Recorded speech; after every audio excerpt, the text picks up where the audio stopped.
यहाँ पर हम शुरू करते हैं प्रोज। प्रोज में हम आज पहला लेसन उठाएंगे। पहले लेसन का नाम है हमारा एक गर्ल विद ए बास्केट। उसके लिखा है विलियम सी डगलस ने, जो कि अमेरिका से थे और जो एक कोर्ट में जजेस थे। तो थोड़ा इसके हम समझ लेते हैं इस लेसन में क्या कह रहा है। इसकी हिंदी जानना आपके लिए बहुत ज़रूरी होती है कि जब आप पेपर रूम में पेपर सॉल्व कर रहे होते हैं तो क्वेश्चन की अगर आपको हिंदी मालूम है तब भी आप आंसर को थोड़ा बना के अपनी भाषा में लिख सकते हैं। तो मैं थोड़ा बता रहा हूँ, उसके बाद क्वेश्चन बनाएंगे, पैरास बनाएंगे, पैरास में से क्वेश्चन आपको छांटना बताएंगे और जो इम्पोर्टेंट है वही कराएंगे, सारा की सारा नहीं कराया पाएंगे। तो सबसे इम्पोर्टेंट पार्ट आप आ रहा एक गर्ल विद ए बास्केट है। तो शुरू करते हैं, जिसमें लिखा है William C Douglas was a चूज of the supreme court room of America. He occurred to be in India and was on his technique to Ranikhet from Delhi।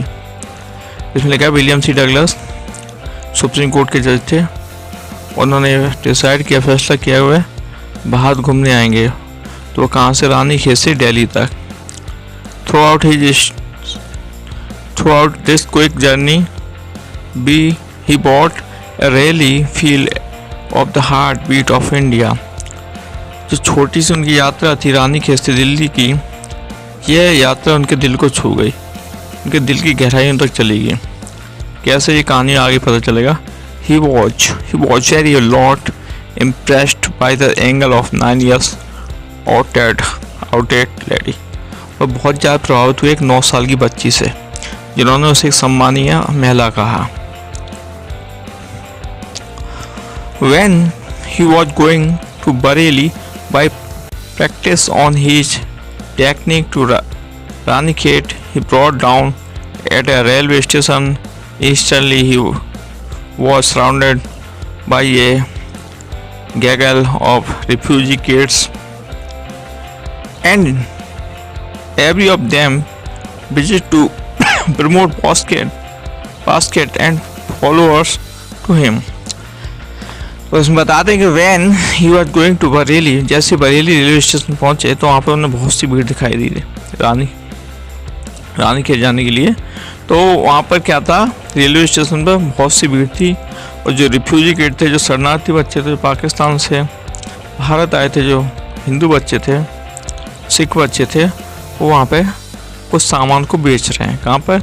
Railway station पर। जब रानीखेत जाने के लिए बरेली रेलवे स्टेशन पर गए और वह अपनी बास्केट बेच रहे हैं, प्रमोट बास्केट एंड फॉलोअर्स, और उनका पीछा कर रहे हैं। He bought some basket and followers from them. इन्होंने विलियम सी डगलस ने कुछ बास्केट एंड फॉलोअर्स खरीदे। Okay, an exercise 9 years outdated lady felt dissatisfied as she was not fortunate sufficient to promote one thing to the writer। तो यहाँ पर वो जो 9 साल की बच्ची खड़ी है, तो वह इस चीज़ को देख के खुश नहीं है, वह संतुष्ट नहीं है और उसे निराशा लगी कि उसका कुछ भी नहीं बिका। राइटर फेल्ट पिटी, राइटर को उस पर दया आई for her and put a number of cash in the all her basket. उसने कुछ सिक्के निकाले और रुपए निकाले, उसकी बास्केट में डाल दिए, जो वो बेचने के लिए उसके आगे किया था लड़की ने। The kid will or pleasure and style refuse a simply expect the cash and return it. लड़की ने बहुत ही आत्म सम्मान से भारत की गरिमा जो लड़की में होती है उसके अनुसार उसने कहा, नहीं सर, मुझे भीख नहीं चाहिए। उसने लौट डाल दिए। वो कुछ ऐसा ही कहना चाह रही थी। पैसे उसने वापस कर दिए, किसे? उसी विलियम सी डगलस को, जो उसने दे रहा था। Now the writer had no possibility however to purchase basket. Writer समझ गया कि यहाँ पर सिवाय उसकी डलिया खरीदने के अलावा दूसरा चारा नहीं है, क्योंकि ये लड़की भिखारी नहीं है, आत्मसम्मान है, इसमें कूट का भरा हुआ है। The behaviour of the lady gave the writer A glimpse of the kid's spirit। She confirmed expellatory order for self-respect and Reliance, the writer admit that she had fallen in the love with India on his account। तो इसमें दिखा रहा है कि writer को उस एक घटना से, उस एक छोटी सी बच्ची घटना से भारत से प्यार हो गया। ओके स्टूडेंट, प्रोज में से जो मैटर आता है, जो हमारे जो नंबर आते हैं, कितने नंबर फंसता है, तो प्रोज में से 16 नंबर का आता है। तो जो कॉन्टेस्ट होता है, जो हमें पैराग्राफ लिखा होता है, उसमें से क्वेश्चन छांटने होते हैं। ये आता है हमारा 8 नंबर का, काफ़ी महत्वपूर्ण होता है, 8 नंबर का आ रहा है। और बाकी के 2 शॉर्ट क्वेश्चन आते हैं जिनकी उत्तर सीमा 30 शब्द होती है, वो भी मैं आपको बताऊंगा। और बाकी बची वोकैबुलरी आती है। तो सबसे पहले हमें एक्सप्रेशन वगैरह ये देखने होंगे, समझने होंगे कि इसमें बहुत सारे हैं और एग्ज़ाम के लिए हमारे पास समय कम है। तो हम इम्पोर्टेंट करते जाएंगे और आपको उसकी हिंदी भी बताएंगे कि अगर आप इंग्लिश नहीं समझ पाओगे, हिंदी समझोगे तो कुछ ना कुछ बना के लिख तो आओगे।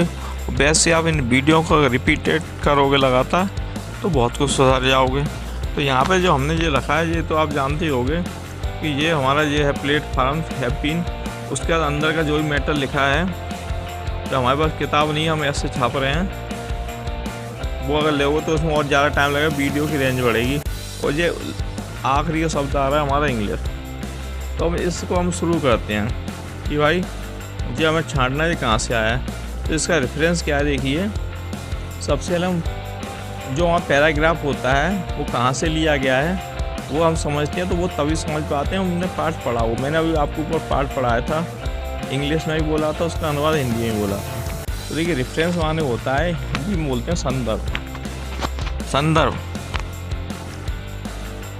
तो ये क्या कह रहा है, these strands have been taken from the lesson lady, एक गर्ल भी बोल सकते हैं, लेडी बोल सकते हैं, पर गर्ल रहेगा, लेडी मिसप्रिंट हो गया।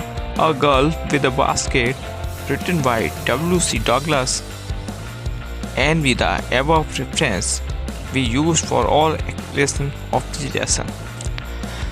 कहने का तात्पर्य यह है कि ये प्रस्तुत लाइन है, इसे हिंदी में ऐसे बोलेंगे, these stand have been taken, कहाँ से लिया गया है, एक गर्ल विद अ बास्केट से लिया गया है, जिसके लिखा कौन है, W.C. Douglas। और भी आने वाले पाठों में ये इसी प्रकार से रहेगा, ये यहाँ पे लिखा हुआ है। अब हम आगे बढ़ते हैं रेफरेंस के बाद, रेफरेंस यानी संदर्भ के बाद हम देखते हैं कॉन्टेक्स्ट, जिसे हिंदी हम प्रसंग बोलते हैं। तो प्रसंग में क्या बोल रहा है वो सुनिएगा। During his visit of India the writer travelled from new Delhi to Ranikhet by train. In this lesson he described his journey and experience during his visit। कह रहा है कि जो राइटर है W.C. Douglas, इसकी स्पेलिंग देखिए, पाठ की पूरी स्पेलिंग, एक गर्ल विद अ बास्केट, उसका लेखक का नाम विद स्पेलिंग सहित दोनों आपको याद होना चाहिए।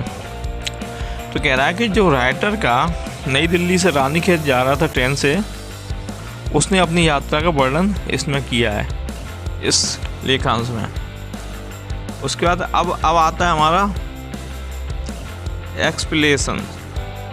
एक्सप्लेनेशन बोलते हैं, हिंदी में बोलते हैं व्याख्या। तो अब हम व्याख्या करेंगे, तो व्याख्या कैसे करेंगे। In this line the writer talk about the wayside platforms and the people walking there. वो कह रहा है राइटर अपनी लाइनों में कि उसे कुछ लोग दिखाई दे रहे हैं प्लेटफॉर्म के आजू बाजू खड़े हुए, जो प्लेटफॉर्म पर चल रहे हैं या रेंग रहे हैं। On the platform there were people of the religious and professionals, generally they are bare footed and wearing loss. तो यहाँ पे वो लिख रहा है कि वेयर फुटेड का मतलब है बिना चप्पलों के, यानी नंगे पैर, जनरली सामान्यता, वेयरिंग लॉस बहुत ही ज़्यादा कपड़े उनके ढीले ढाले हैं, लूज कपड़े हैं, वेयरिंग लूज। गरीब है तो वैसे रिलीजियस यानी धार्मिक आदमी, प्रोफेशंस या पुजारी, और जो लिख रहा है 33%। अब वो यहाँ पर क्या लिख रहा है कि about 33% people could speak English. केवल भारत में 100 में से 33% लोग ही इंग्लिश बोल पाते हैं। The writer talk with them on current and major topics. तो जो लेखक है उसे बात करनी है बड़े मुद्दों पर। In the doing so he wanted to know their feeling. तब वो अपनी फीलिंग बता पाएगा ना। जैसे मान लीजिए हम लोग इंडियन हैं, हम हिंदुस्तानी हैं, हम किसी ऐसे देश में जाते हैं केवल अंग्रेज़ी बोली जाती है, तो हम वहाँ के गरीब लोगों से या वहाँ के आम लोगों से बात करें तो हमें बहुत दिक्कत होगी। तो हम कैसे समझेंगे कि ये सामने वाला हमसे चिल्ला रहा है या हमसे भीख मांग रहा है या लड़ रहा है, इसके क्या विचार हैं। तो उस सूरत में वहाँ पर कोई ऐसा व्यक्ति होगा जो हमारी बातों को एक दूसरे तक पहुँचा देगा, से अनुवाद बोल के। तो ये था इस प्रोज का छोटे से एक्सप्लेनेशन यानी व्याख्या। तो मैं एक बार दोबारा हिंदी में बता दे रहा हूँ। हिंदी में इसलिए आपको जानना ज़रूरी है कि इंग्लिश की ना याद आ रहा हो तो हिंदी में कम से कम याद आ जाए। तो कुछ इधर उधर से जोड़ जाड़ लगा के इसको लिख तो दोगे। तो हिंदी में इस प्रकार से क्या है कि राइटर जब प्लेटफॉर्म पर उसकी गाड़ी आती है तो देखता है चारों तरफ लोग खड़े हुए हैं, धार्मिक लोग हैं, रिलीजियस यानी हिंदू हैं, प्रोफेशनल यानी कि वो पुजारी हैं, और जो भी लोग हैं वो बिना चप्पलों के हैं, धूप में बिना चप्पलों के हैं, उनके कपड़े ढीले ढाले हैं। और जो 33% लोग हैं भारत के, उनमें मैं इंग्लिश बोलने वाले 33% लोग ही हैं और उन्हें बड़ी बड़ी बातों पर बात करनी है। पर ये यहाँ तक था। अब अगला प्रोज का मैं इसी पार्ट में से जो इम्पोर्टेंट होगा, इसमें तीन इम्पोर्टेंट है। पहला ये हो गया, 2 और हैं वो मैं एक संग करा दूंगा। और उसके बाद आपको जो भी इंग्लिश से संबंधित जानकारी चाहिए बता देना। मैं प्रोज कराऊंगा, पोइट्री कराऊंगा, खास चुनिंदा मैटर को ही कराऊंगा। समस्त को नहीं करा रहा क्योंकि पेपर आने को शुरुआत हो चुकी है, स्कीम वगैरह मार्केट में आ चुकी है। धन्यवाद, जय हिंद। और चैनल को लाइक और सब्सक्राइब कर देना जिससे कि आपको नोटिफिकेशन मिलते रहे। जय हिंद।